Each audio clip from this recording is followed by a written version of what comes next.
खदालसे खदालनै जावनानै खुसेंग्रा मोननो लुबैनाय बायदि हारि दानायखौ खुसेंग्रा जावनायजों रुजुजाया बे बाथ्राखौ बुंदों बिटिआरनि इएम रनजित बसुमतारिया नंगौ बे खेबाव इयुनखौ साननानै सिगां फिननाय होदों इएम रनजित बसुमतारिया जाय जाय बिथांमोना बिटिआर गोरोबथानि गेजेरजों सनितपुर आरो बिश्वनाथनि गामिफोरा बिटिआरआव सरजाबफाया होननानै बुंदोंमोन बिसोरनि सायाव फिननाय होदों इएम रनजित बसुमतारिया बेजों लोगोसेनो नैबे समावबो माखासे सोंखारिग्रा सुबुंफोरा बायदि बाथ्रा बुंनो हागौखौ नोजोर होनानै बेनि थाखाय सिगां फिननाय होनानै दोनदों बिटिआरनि हाग्रा बिफाननि इएम रनजित बसुमतारि बिथाङा गरायजों रुजुदों बिथां इएम रनजित बसुमतारिया बैफोर दैदेनगिरिफोरखौ जाय गोथौ सानालासेनो बुंथाव जायै बाथ्रा बुङो जों बयबो मिथिबाय सनितपुर आरो बिश्वनाथ हालामनिफ्राय गासै गं 41 गामिफोरा बिटिआरआव हाबबाय आरो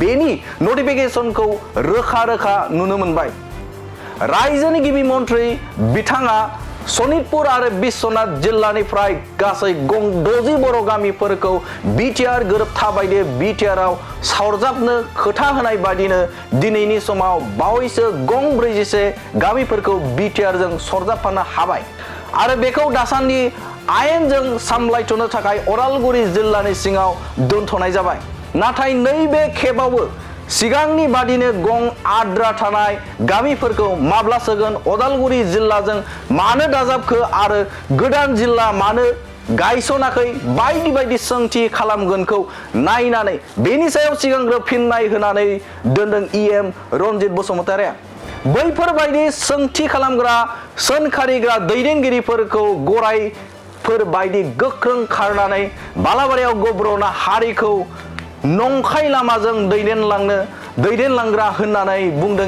इएम रनजित बसुमतारिया थारैनो बर' माहारिनि थाखाय बिटिआर गोजोन गोरोबथानि गेजेरजों सानजा फारसे गं 41 गामि सोसननाय बे गामि सोसननाया थारैनो गोजोनथाव बाथ्रा बे समाव नोंथांमोननो इएम रनजित बसुमतारिया मा बुंदों नोंथांमोननि गेजेराव नैबे खौरांखौ लाबोदों नखरनि सुथुरा बाहेरनि सुथुरनिख्रुइबो गाज्रिसिन आरो बे नखरनि सुथुरनि थाखायनो गहपुर सनितपुर बायदियाव गोबां मानसिफ्रा नै दाखालिसिम दुर्गा फुजासिम मालाबाबो जाया होननाय बाथ्राखौ ओंखारदोंमोन दाबो गब्रयो बालायाव दा जोंनि माखासे दैदेनगिरिफ्रा बे गरायफोरबायदि खोब स्पिडआव खारनायनि बाथ्रा बुंगोन ओमफ्राय गब्रनानै हारिखौबो नंखाय लामाजों दैदेनलांनो नागिरगोन बर'नि थामथि एकर्ड 27 जानुवारि 2020नि एकर्डनि गेजेरजों जा थालांनाय दफाफोर बे दफाफोरखौ आसाम गभर्नमेन्टआ आरो भारत सरकारा जोंनि बिटिआर सरकारजों लोगोसे दुलाराय बर' फरायसा आफादजों जथायै सावरायलायनायनि गेजेरजों लासैयैब्लाबो मोनफा इमप्लिमेन्टेसन खालामगासिनो दङ आरो दिनै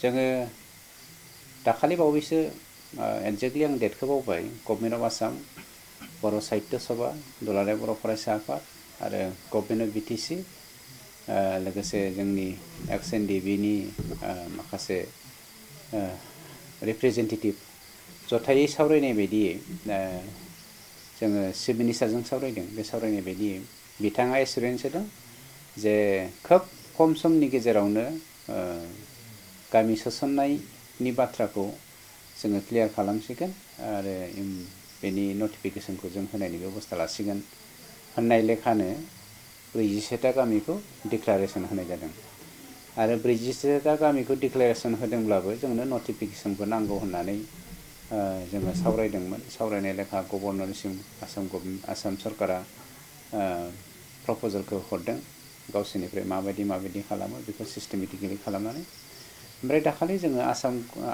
गभर्नर बिथांजों दुलाराय बर' फरायसा आफाद जोंनि बर' हारिनि सिनस्रि बर' साहित्य सभा आरो जोंनि सरकार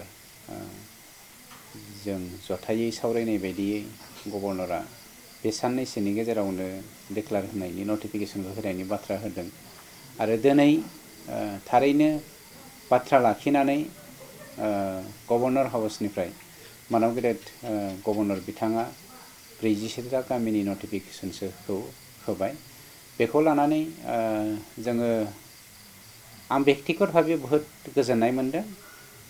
दाजाबदेरनाया बेनो जाय मिजिंखौ जोङो बेसेबांबा बोसोरनिफ्रायनो सुजुबोदोंमोन बे मिजिंखौ दिनै जोङो मोगथाङाव जाफुंहोनो हाबाय।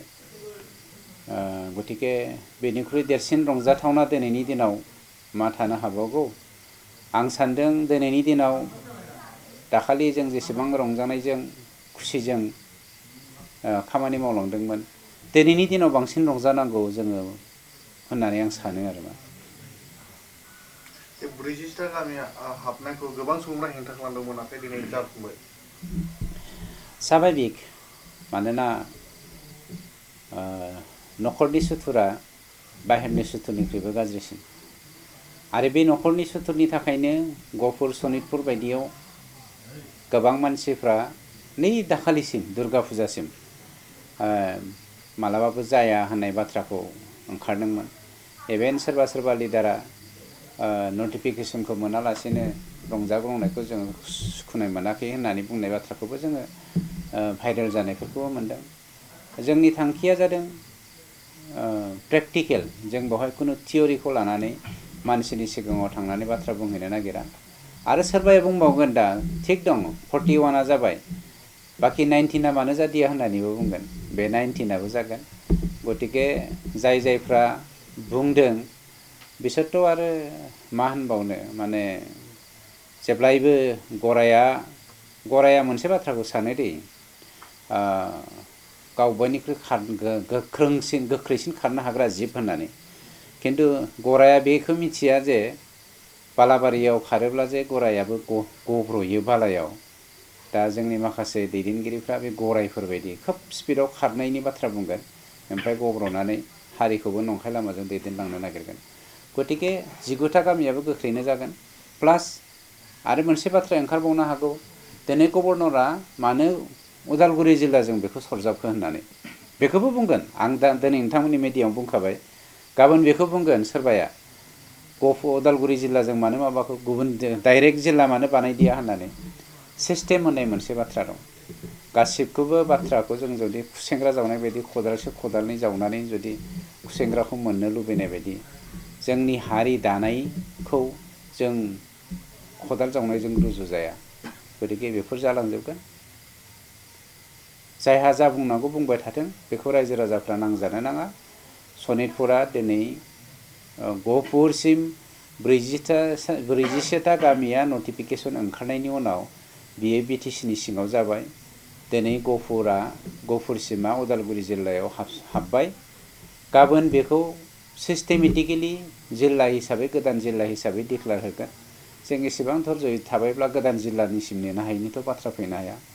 ओंखायनो सिखावा सिखावफोरनि खामानिखौ मावबाय थानो होबानो जाबाय, सादुआ सादुफोरनि खामानिखौ मावबाय थागोन।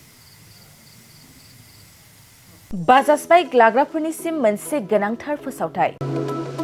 क'क्राझार सहरनि दावहारु अट' एजेन्सिया दासान्दि फेस्टिभ लन एन्ड एक्सचेन्ज अफार होगासिनो दं। एसेल' बिबांनि रां होग्रोनानै गाव गावनि लुबैनाय बाजाज बाइकखौ बायनो हागोन।